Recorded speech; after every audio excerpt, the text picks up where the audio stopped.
Welcome to wealth creators. ప్రతి వారం మీకు వెల్త్ క్రియేటర్ పరిచయం చేస్తున్నాం. దీనిలో భాగంగా ప్రస్తుతం అంతా ఉన్నారు పయోనీర్ డైరెక్టర్ రజనీ రెడ్డి గారు. హైదరాబాద్లో ఉంటూ అదేవిధంగా ఇంటర్నెట్ సర్వీస్ ప్రొవైడర్లో ఒక అతిపెద్ద కంపెనీ ఉన్న పయోనీర్ డైరెక్టర్ రజనీ రెడ్డి గారు మనతో ఉన్నారు. ఆమెను అడిగి ఈ కంపెనీ ప్రస్థానం ఏ రకంగా జరిగింది, అదేవిధంగా ఒక మహిళా ఎంటర్ప్రినర్గా ఆమె ఎదుర్కొన్న సమస్యలు ఏంటి, ఏ రకంగా నిలబడ్డారు అనే అంశాలను మనం తెలుసుకుందాం. రజనీ రెడ్డి గారు నమస్తే అండి. నమస్తే అండి. మేడం, మొదట చెప్పండి, మీ విద్యాభ్యాసం ఏ రకంగా జరిగింది, మీ బ్యాక్గ్రౌండ్ గురించి చెప్తారా? మాది భువనగిరి అండి. నా స్కూలింగ్ మొత్తం కూడా భువనగిరిలోనే చేశాను. తర్వాత ఇంటర్కి వచ్చి ఇక్కడ ఆంధ్ర మహిళా సభలో జాయిన్ అయ్యాను. మళ్ళీ డిగ్రీ భువనగిరిలో చేశాను. తర్వాత పీజీ రెడ్డి ఉమెన్స్ కాలేజ్లో చేశాను. నా పీజీ అయిపోగానే ఇమీడియట్గా ఎల్ఐసిలో జాబ్ వచ్చింది. జాబ్లో జాయిన్ అయ్యాను. కానీ అక్కడంతా ఆల్మోస్ట్ 20 years నేను ఎల్ఐసిలో ఉన్నాను. కాకపోతే ఛాలెంజింగ్ రోల్లోకి నాకు చేంజ్ అవ్వాలనిపించింది. సో ఈ బిజినెస్లోకి వచ్చాను. సో అంటే మీ జర్నీ ఎప్పుడు స్టార్ట్ అయింది పయోనీర్తో అని, ఆ తర్వాతంగా ఓరే period of time pioneer day by day ఎటువంటి మైలురాలను అధిగమించింది? నేను 2010లో ఎల్ఐసి పయోనీర్లో జాయిన్ అయ్యానండి. నేను జాయిన్ అయ్యేప్పటికీ ఓన్లీ ఎంటర్ప్రైజ్ కస్టమర్స్ ఉంటుండే ఇక్కడ పయోనీర్లో. నేను జాయిన్ అయిన తర్వాత అప్పుడు నాట్ ఓన్లీ ఇంటర్నెట్ బిజినెసే కాకుండా మేము సిస్టమ్ ఇంటిగ్రేటర్గా కూడా వర్క్ చేసేవాళ్ళము. మెయిన్గా మేము కొన్ని రిపీటెడ్ ఎస్ఐగా కొన్ని రిపీటెడ్ ప్రాజెక్ట్స్ చేసాం గవర్నమెంట్ దగ్గర. మీకు స్కూల్ ఎడ్యుకేషన్, స్కూల్ కంప్యూటరేషన్ గురించి వినే ఉంటారు. మొత్తం ఒంగోలు డిస్ట్రిక్ట్లో మోర్ దెన్ 300 స్కూల్స్లో మేము కంప్యూటర్ ల్యాబ్ సెటప్ చేసి దాన్ని 5 years మెయింటైన్ చేసాము. అది one of the best project అనుకోవచ్చు. తర్వాత మేము ఇంకొకటి ఆధార్ కార్డు, అది కూడా మీరు వినే ఉంటారు. ఆధార్ కార్డులో పైలట్ ప్రాజెక్ట్ కింద విజయనగరం డిస్ట్రిక్ట్లో ఆల్మోస్ట్ 25 lakhs సిటిజన్స్కి ఆధార్ కార్డు మేము ఇవ్వడం జరిగింది. దాని తర్వాత ఇంకొకటి చెప్పుకోదగ్గ ప్రాజెక్ట్ ఎస్ఈసిసి అని socio economic and caste analysis, అది సర్వే చేసాము. అవి 3 districtsలో కంప్లీట్ చేసాము. తర్వాత ఈ లోపల ఏమైందంటే ఈ డేటా కంట్రోలర్స్ అది ప్రాపర్గా ఎస్టాబ్లిష్మెంట్ జరగడము, ఇదంతా డేటాకి బాగా డిమాండ్ పెరగడం మార్కెట్ తోటి. సో మా ఫోకస్ అంతా మిగతా బిజినెస్లో నుంచి మొత్తం ఇంటర్నెట్ బిజినెస్ ఇది మాత్రమే ఫోకస్ చేయడం జరిగింది దాని తర్వాత నెక్స్ట్ 2-3 years. సో అంటే ఇప్పుడు సాధారణంగా మనకు మార్కెట్లో చాలా ఇంటర్నెట్ సర్వీస్ ప్రొవైడర్స్ ఉన్నారు. సో పయోనీర్ బ్రాడ్బ్యాండ్ యొక్క యూఎస్పీ ఏంటి, దీని యొక్క విశిష్ట లక్షణాలు ఏంటి? చాలా ఉన్నాయండి మాకు వేరే ఐఎస్పీస్ తోటి కంపేరిటివ్లో. నెంబర్ 1 ఏంటంటే మా దగ్గర డీడాస్ అటాక్స్ ఫ్రీ బ్యాండ్విడ్త్ ఇస్తాం మేము. ఈ ఫీచర్ అనేది వేరే ఏ ఐఎస్పీ కూడా ఉండదు, ఈవెన్ టెల్కోస్ కూడా. వాళ్ళు ఏంటి దానికి ఎక్స్ట్రా ఛార్జ్ చేస్తారు. మేమేమి ఎక్స్ట్రా ఛార్జ్ ఏం చేయము, బట్ ఆటోమేటిక్గా మేము మా దగ్గర ఉన్నదంతా కూడా DDoS attacks free bandwidth number 1. Number 2 ఏంటంటే హైలీ స్కిల్డ్ పీపుల్ ఉంటారు మా దగ్గర. CCIE సర్టిఫైడ్ పీపుల్ మా నాక్ని మెయింటైన్ చేస్తారు. తర్వాత ప్రతి ఒక్క టెక్నీషియన్ కూడా మా దగ్గర CCNA కంప్లీట్ చేసిన ఇంజనీర్సే ఉంటారు మా టోటల్ నాక్లో. అది కాకుండా ఇంకొకటి ఏంటంటే హైలీ కనెక్టెడ్ డేటా సెంటర్ మాది, డేటా సెంటర్ కదా ఐఎస్పీ మాది. ఆల్మోస్ట్ ఆల్ టెల్కోస్ ఉన్నారు, like TCL, Airtel, BSNL, Reliance, Sify, Power Grid, RailTel, almost అందరు టెల్కోస్ కూడా మా connected site. So highly connectivity site మాది.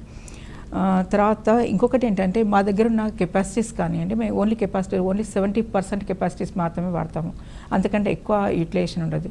నాట్ ఓన్లీ బ్యాండ్ విడ్త్ 70%, అది కాకుండా మేము ఈవెన్ హార్డ్వేర్లో కూడా 70% ఆఫ్ కెపాసిటీస్ మాత్రమే యూటిలైజ్ చేస్తాము. సో ఎందుకంటే బియాండ్ దట్ వెళ్తే కొంచెము కంజెషన్ పెరిగే ఛాన్సెస్ ఉంటాయి కాబట్టి క్వాలిటీ రావడం కోసమని ఈ ప్రికాషన్స్ తీసుకుంటాం మేము. అలాగే మాది ఇండియాస్ మీకు లార్జెస్ట్ టైప్ 4 డేటా సెంటర్లో నాకు ఉంటుంది కాబట్టి మీకు తెలుసు పవర్ ఫెయిల్యూర్ అనే అసలు సమస్య మా దగ్గర ఉండదు. అదే అలా కాకుండా మేము ప్రతి ఒక్క 100% రిడెండెన్సీ ఉంటుంది మా దగ్గర ఇన్ టర్మ్స్ ఆఫ్ బ్యాండ్విడ్త్ కానివ్వండి, అలాగే హార్డ్వేర్ కానివ్వండి. అంటే మా అన్ని టెల్కోస్ కూడా మా దగ్గర బస్టబుల్ బ్యాండ్విడ్త్ ఉంటుంది. అంటే వాళ్ళ capacities more than double the capacities మా దగ్గర ప్రొవిజన్ చేసి రెడీగా ఉంటుంది అనమాట. ఈవెన్ ఇప్పుడు TCL కంప్లీట్గా డౌన్ అయింది అనుకోండి, ఆటోమేటిక్గా అది మీకు మెకనైజ్డ్ అనమాట, ఆటోమేటిక్గా మీకు వేరే టెల్కోకి షిఫ్ట్ అయిపోతుంది. అలాగే వేరే టెల్కో కంప్లీట్ డౌన్ అయినా కూడా అదర్ టెల్కోస్కి షిఫ్ట్ అయిపోతుంది. Even at a time 2 telcos complete down అయినా కూడా మిగతా టెల్కోస్ దాన్ని జరుగుతుంది. ఇట్లాంటి 100% డిపెండెన్సీ అనేది వేరే ఏ ఐఎస్పీస్ దగ్గర కూడా నాకు తెలిసి మాది నాకు కూడా ఆల్మోస్ట్ జీరో డౌన్ టైం అది ఆల్మోస్ట్ లాస్ట్ 15 years నుంచి, నాట్ ఓన్లీ 1 or 2 years నుంచి. అది కాకుండా ఇంకోటి ఏంటంటే మోర్ దెన్ 10,000 kilometers ఫైబర్ ఉంది మాకు హైదరాబాద్లో. హైదరాబాద్ మొత్తం జిహెచ్ఎంసీ లిమిట్స్కే కాకుండా టోటల్ సబర్బ్స్ కూడా మేము కవర్ చేసాము. సో ఇది కూడా మాకు యూనిక్ ఫీచర్ అనుకోవచ్చు. అంటే ఇంత రీచబిలిటీ ఎవరికి లేదు బేసికల్లీ. అంటే ఆల్మోస్ట్ ఒక 5,000 kilometers ఫైబర్ లైన్ మీరు వేశారు. అదేవిధంగా మీ అప్ టైమ్ ఆల్మోస్ట్ 99.995 అని చెప్పొచ్చు నాక్ లెవెల్లో. ఇప్పుడు సాధారణంగా మేడం మీరు అంటే ఫ్రమ్ ది 1999 చూస్తున్నారు. అప్పుడు ఒక 56 kbps ఇంటర్నెట్ అంటే మనకు STPI స్టార్ట్ అయిన కొత్తలో, మైత్రివనంలో ఐటీ కంపెనీలు వచ్చిన కొత్తలో మెయిల్ చెక్ చేసుకోవడానికి ఇంటర్నెట్ వాడేది. అప్పుడు 56 kbps అనేది స్పీడు అంటే నమ్మశక్యంగా ఉంది. ప్రస్తుతం మనం గిగా స్పీడ్ గురించి మాట్లాడుతున్నాం. గిగా స్పీడ్ హౌస్ హోల్డ్స్కు వచ్చేసింది. సో అంటే ఈ ట్రాన్సిషన్ మీరు ఏ రకంగా చూస్తారు? అదేవిధంగా వచ్చే 5 yearsలో ఇంటర్నెట్ స్పీడ్ విషయంలో కావచ్చు, ఈ పెనట్రేషన్ విషయంలో కావచ్చు, ఎటువంటి మార్పులు వచ్చే అవకాశం ఉంది? ఇప్పుడు మనం 1998 నుంచి ఇప్పటివరకు ఒక ఎత్తు అయితే నెక్స్ట్ దీనికి డబుల్ గ్రోత్ నెక్స్ట్ 5 yearsలో ఉంటుందని అనుకుంటున్నాము. అంటే యూసేజ్ పరంగా కానివ్వండి, స్పీడ్స్ కానివ్వండి, ఎనీథింగ్ కంపారిటివ్లీ ఆల్మోస్ట్ డబుల్ది. ఇంకా మన స్పీడ్స్ ఇంప్రూవ్ చేసుకోవాల్సిన అవసరం కానివ్వండి, దానికి తగ్గట్టుగా మన నెట్వర్కింగ్ కానీ ఎవ్రీథింగ్ మేము చేంజ్ చేసుకోవాల్సి వస్తుందని అనుకుంటున్నాం. అంటే ఇప్పుడు సాధారణంగా ఇప్పుడు ప్రస్తుతం ఆల్మోస్ట్ ఒక 50 కోట్లకు పైగా ఇంటర్నెట్ యూజర్స్ ఇండియాలో ఉన్నారు. అంటే రానున్న రోజుల్లో నెక్స్ట్ 3 to 5 yearsలో ఆల్మోస్ట్ 90% హౌస్ హోల్డ్స్కి ఇంటర్నెట్ వెళ్ళే అవకాశం ఉంటుంది. ఎందుకంటే గవర్నమెంట్స్ కూడా ఆ రకంగా ప్రయత్నం చేస్తున్నాయి. అంటే మనం అంత స్పీడ్కి కావచ్చు లేదా అంతమంది యూజర్స్కు సర్వ్ చేయడానికి కావచ్చు, మనం సిద్ధంగా ఉన్నామా? అంత ఇన్ఫ్రాస్ట్రక్చర్ మన దగ్గర ఉందా? ఇన్ఫ్రాస్ట్రక్చర్ వైజ్ అయితే కొంచెం మనము ఇంకా అప్గ్రేడ్ చేసుకోవాల్సిన అవసరం అయితే ఉంది. బ్యాండ్విడ్త్ అంటారా, బ్యాండ్విడ్త్ అనేది సఫిషియెంట్గా ఉందని అనుకుంటున్నాను నేను. ఎందుకంటే ఇప్పుడు ఇంటర్నెట్తో అవసరం కంటే ఇది ఆల్మోస్ట్ లోకలైజ్డ్ అయిపోయింది. అంటే మనం ఈ యూసేజ్ పెరిగిన కొద్దీ ఈ లోపలనే యూటిలైజేషన్ ఉంటుంది కాబట్టి ఇంటర్నెట్ మీద డిపెండెన్స్ అనేది తగ్గిపోతుంది. కాకపోతే ఏంటంటే మన ఇవి అప్గ్రేడ్ చేసుకోవాల్సిన అవసరం అయితే ఉంటుంది. మన కెపాసిటీ పెరుగుతుంది కాబట్టి, యూటిలైజేషన్ పెరుగుతుంది కాబట్టి కెపాసిటీ తగ్గట్టుగా మన ఇన్ఫ్రాని కొంచెం డెవలప్ చేసుకోవాల్సిన అవసరం అయితే ఉంటుంది.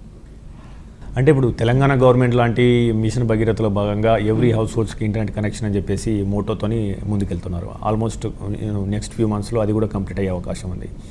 అంటే వారికి అంటే ఇటువంటి ప్రభుత్వాల నుంచి మీరు ఏం కోరుకుంటున్నారు? అదేవిధంగా ఒక ఇంటర్నెట్ సర్వీస్ ప్రొవైడర్గా ఇది చేయడం ద్వారా రానున్న రోజుల్లో ఎటువంటి సేవలు అందుబాటులోకి వచ్చే అవకాశం ఉంది?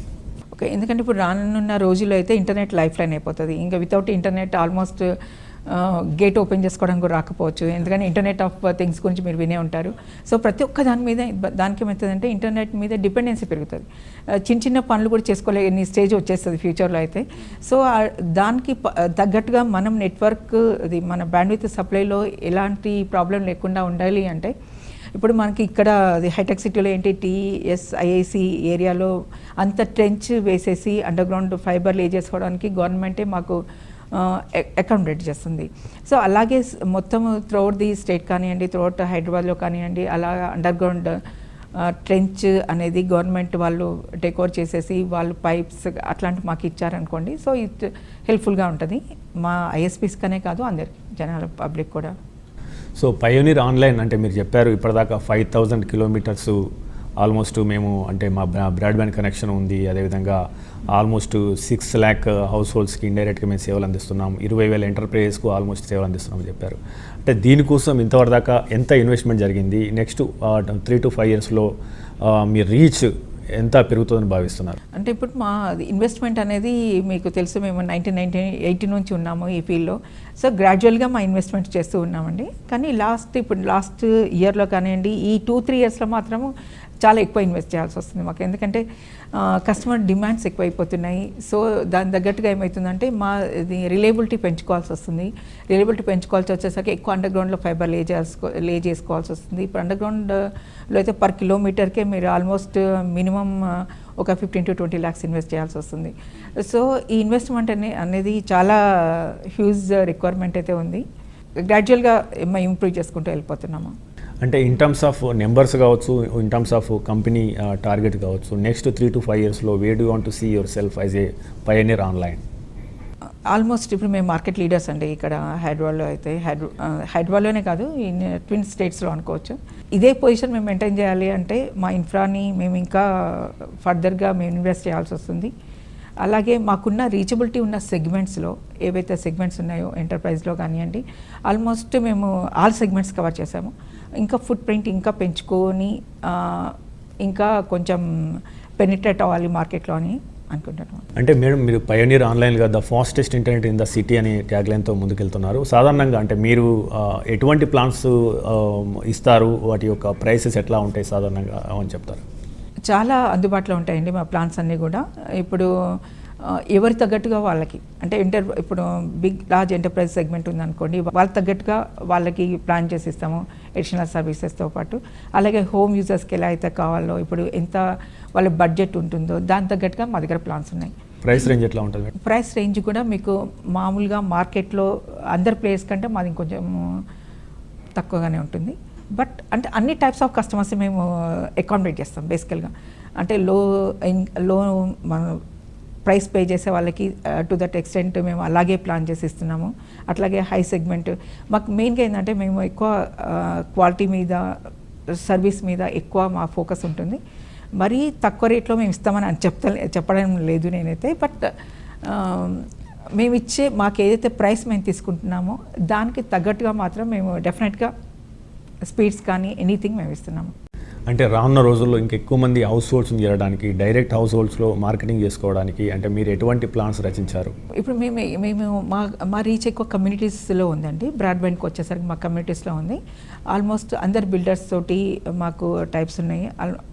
మా సర్వీస్ చూసి బేసికల్గా ఒక కమ్యూనిటీ మేము ఒక్కొక్క బిల్డర్ ఒక కమ్యూనిటీ, ఇప్పుడు అపర్ణ వాళ్ళు ఉందండి, ఒక కమ్యూనిటీ మేము చేసాం. ఫస్ట్ ఒకటి కమ్యూనిటీ చేసాము. చేసిన తర్వాత వాళ్ళు ఆటోమేటిక్గా మా సర్వీస్ కానివ్వండి, మా క్వాలిటీ కానివ్వండి, మా రీచ్ కానివ్వండి, ఎనీథింగ్ అది చూసి ఏమవుతుందంటే తర్వాత వచ్చే ప్రాజెక్ట్స్ అన్నీ వాళ్ళు పిలిచిస్తున్నారు మాకు. సో ఇదేంటంటే మేము సర్వీస్ క్వాలిటీ ఏదైతే మనం ఈ మనం మెయింటైన్ చేస్తామో ఆటోమేటిక్గా ఎవరు వచ్చినా కాంపిటేటర్ మార్కెట్లో ఎవరు వచ్చినా కూడా మా షేర్ మాకు ఉంటుందని స్ట్రాంగ్గా బిలీవ్ చేస్తున్నాము. అదే మాకు ఎక్స్పీరియన్స్ కూడా అవుతుంది బేసికల్గా ఇప్పుడు కూడా ప్రజెంట్ కూడా. ఎందుకంటే మాది మీరు చూసే ఉంటారు, పైన ఎక్కడ మేము పెద్దగా అడ్వర్టైజ్ చేయము. మౌత్ టు మౌత్ పబ్లిసిటీనే మాది ఎక్కువ ఉంటుంది. దాని మీదనే మేము ఎక్కువ డిపెండ్ అయి ఉంటాము.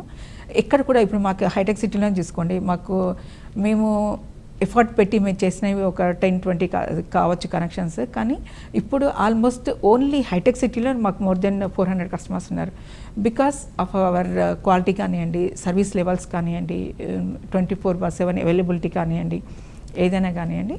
బట్ ఎక్కువ మౌత్ టు మౌత్ పబ్లిసిటీతోటి మాకు బిజినెస్ అంతా అవుతుంది. ఈవెన్ బ్రాడ్బ్యాండ్లో కానివ్వండి ప్లస్ ఎంటర్ప్రైజ్లో కానివ్వండి. రజనీ రెడ్డి గారు, మనం సాధారణంగా ఇప్పుడు రిలయన్స్ లాంటి కంపెనీలు టెలికాంలోకి ఎంటర్ అయ్యి ఒక డిస్రప్షన్ తీసుకొచ్చాయి. తక్కువ రేట్లో బ్రాడ్బ్యాండ్ ఇవ్వడం, వాయిస్ పూర్తిగా ఉచితమని చెప్పడం, దీంతో ఆల్మోస్ట్ 20+ crores సబ్స్క్రైబర్స్ను వాళ్ళు రికార్డ్ టైంలో తీసుకొచ్చారు. దీంతో టెలికాం రంగంలోనే విలీనాలు జరిగాయి, కొన్ని కంపెనీలు బ్యాంక్రప్ట్స్కి వెళ్ళాయి.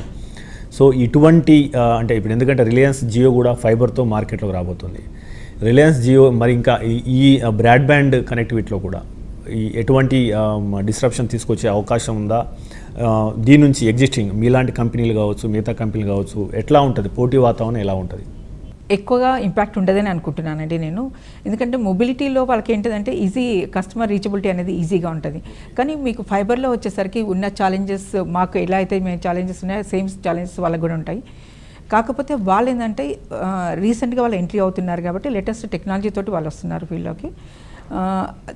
అది తప్ప అంటే ఏదైనా ఇప్పుడు మాకున్న రీచబిలిటీ కానివ్వండి, మాకున్న అదే అని కానివ్వండి, ఎక్కువ మటుకు మా కస్టమర్స్ ఎలా ఉన్నారంటే ఇప్పుడు మేము 15 years నుంచి మాతోటే ఉన్న కస్టమర్స్ మాకు చాలామంది ఉన్నారు నిజంగా చెప్పాలంటే. సో ఆ కస్టమర్ లెవెల్ అట్లాంటి కస్టమర్స్ అయితే మూవ్ అవుతారని మేము అనుకోవట్లేదు. వాళ్ళకి ఏవైతే ఇప్పుడు మార్కెట్లో వాళ్ళైతే ఏవైతే మీకు ప్లాన్స్ అవన్నీ ఇస్తున్నారో అవన్నీ ఇవ్వడానికి మేము రెడీగా అసలు ఆల్రెడీ ఇస్తున్నాము. నిజంగా చెప్పాలంటే ఆల్రెడీ వాళ్ళు ఏవైతే ప్లాన్స్ వద్దామని ప్లాన్ చేస్తున్నారో అవన్నీ మేము ఆల్రెడీ ఇస్తున్నాం. అలా కాకుండా ఇప్పుడు వాళ్ళతో పాటు ఈక్వల్గా మేము కూడా వాళ్ళు కేబుల్ టీవీ అది ఇవ్వడానికి కూడా మేము ఆల్మోస్ట్ ట్రయల్ చేస్తున్నాము. ఇప్పుడు ట్రయల్లో ఉంది అది. మేబీ నెక్స్ట్ 2 monthsలో మేము అది గవర్నమెంట్ లాంచ్ చేస్తున్నాము. మా బ్యాండ్విడ్త్ ఎవరైతే యూజ్ చేస్తారో వాళ్ళకి కేబుల్ టీవీ కూడా ఉచితంగా కానివ్వండి, లేకపోతే దీంతో బండిల్ చేసి ఇవ్వడం కానీ అదొకటి ప్లాన్ చేస్తున్నాము. సో మా సర్వీస్ అనేది, మా క్వాలిటీ అనేది మాకు ఉంటుంది కాబట్టి వాళ్ళు ఎంత డిస్ట్రక్షన్ చేసిన మార్కెట్ని మాకు పెద్ద ఇంపాక్ట్ ఉంటుందని అనుకుంటున్నాను నేను. అంటే ఇప్పుడు మీరు కేబుల్ టీవీ ఛానల్స్ ఎట్లా ఇస్తారండి? ఐపీటీవీ లాగా ఇంటర్నెట్ ఓటీటీ దాంట్లో ఇద్దామని ప్లాన్ చేస్తున్నామండి. అది ఆల్మోస్ట్ టెస్టింగ్ ఫేజ్ అయిపోయింది, ట్రయల్ రన్ జరుగుతుంది ఇప్పుడు. జస్ట్ మేబీ 2 monthsలో మేము లాంచ్ చేస్తాము దాన్ని కూడా.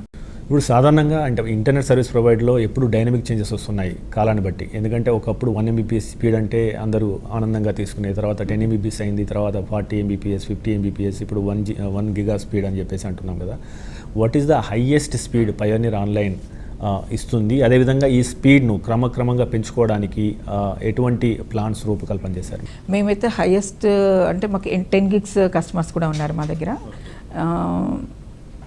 ఈ బ్రాడ్బ్యాండ్లో అయితే మీకు 2 Mbps నుంచి మా దగ్గర ప్లాన్స్ ఉన్నాయి, అప్ టు 1 gig ప్లాన్స్ ఉన్నాయి బ్రాడ్బ్యాండ్ సెగ్మెంట్లో. మా దగ్గర ఇంకా యూనిక్ ఫీచర్ ఏంటంటే, ఎవరు ఇవ్వలేదు మేము ఇస్తున్నది ఏంటంటే అన్లిమిటెడ్ ప్లాన్స్. వేరే వాళ్ళ దాంట్లో అన్లిమిటెడ్ అంటే అన్లిమిటెడ్ రియల్గా ఉండదు, అన్లిమిటెడ్ అది అడ్వర్టైజ్ చేస్తారు, బట్ రియల్గా వచ్చేసరికి డేటా రెస్ట్రిక్షన్ ఉంటుంది. మా దగ్గర అన్లిమిటెడ్ అంటే unlimited plans with data restriction plans కూడా ఉన్నాయి, బట్ మా ఫోకస్ అంతా ఎక్కువ అన్లిమిటెడ్ ప్లాన్స్లో ఉంటుంది. మేడం, అంటే ఇప్పుడు మనకి ఇంటర్నెట్ ఇన్ఫ్రాస్ట్రక్చర్ విషయానికి వస్తే రైట్ నౌ ఆల్మోస్ట్ ఒక 56 కోట్ల మంది ఇంటర్నెట్ యూజర్స్ ఉన్నారు భారత్లో. అయితే ఇంటర్నెట్ గేట్వే విషయంలో కావచ్చు, ఇంటర్నెట్ స్పీడ్ భవిష్యత్తులో పెంచడం కోసం కావచ్చు, are we ready for that kind of infra? రానున్న రోజుల్లో ఎటువంటి చేంజెస్ వస్తాయి? ఎందుకంటే మీరు ఇంటర్నెట్ సర్వీస్ ప్రొవైడర్లో ఉన్నారు కాబట్టి ఒక నిపుణులుగా చెప్పండి, ఎటువంటి చేంజెస్ వస్తాయి? భారత్ కూడా ఎటువంటి ఇన్ఫ్రాస్ట్రక్చర్ ప్రొవైడ్ చేస్తే బాగుంటుంది? Are we self sufficient? Almost self sufficient అని చెప్పొచ్చండి. ఎందుకంటే ఇప్పుడు ఇంటర్నెట్ యూసేజ్ అనేది డేటా కన్జంప్షన్తో బాగా తగ్గిపోయింది. ఇప్పుడు ఆల్మోస్ట్ అందరూ కూడా కంటెంట్ ప్రొవైడర్స్ అయితే ఉన్నారో వాళ్ళందరూ కూడా మా దగ్గర వాళ్ళ సర్వర్ని హోస్ట్ చేసుకొని ఉన్నారు.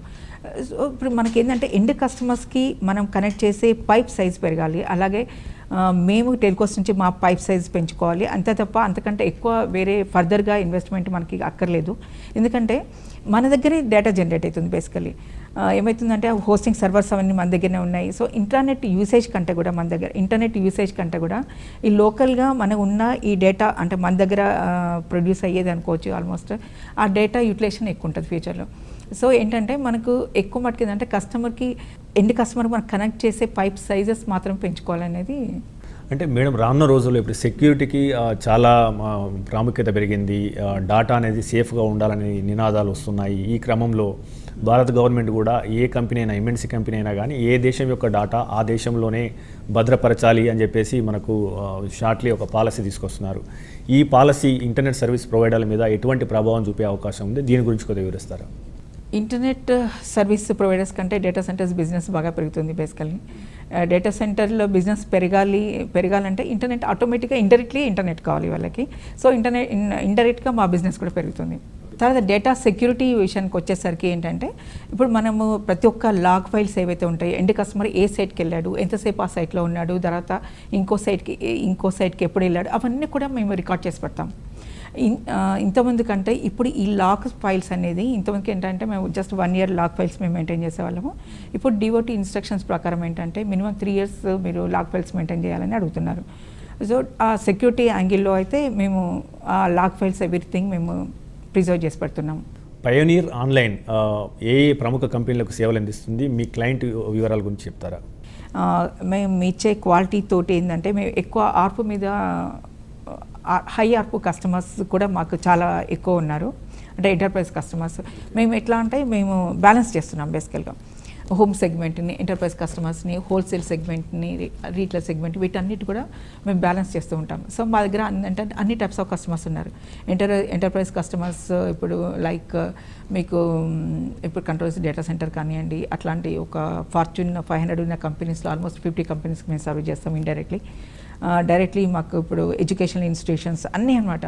మీకు హాస్పిటాలిటీ ఇండస్ట్రీ కానివ్వండి, ఎడ్యుకేషనల్ ఇన్స్టిట్యూట్లో మీకు KL university, CBIT, Narayanamma college ఇట్లాంటి almost 170 colleges in the sense educational ఇన్స్టిట్యూషన్స్ని కనెక్ట్ చేశాము. అలాగే hospitality industries, Novotel hotel, Trident hotel, Park Hyatt ఇలాంటి అన్ని ప్రామినెంట్ హోటల్స్లో మాది ఉంది. అలాగే మీకు హెల్త్ కేర్ కానివ్వండి, హెల్త్ కేర్, హెల్త్ డ్రగ్స్ ఇలాంటి వాటిల్లో అన్నిట్లలో కూడా మా ప్రెసెన్స్ ఉంది.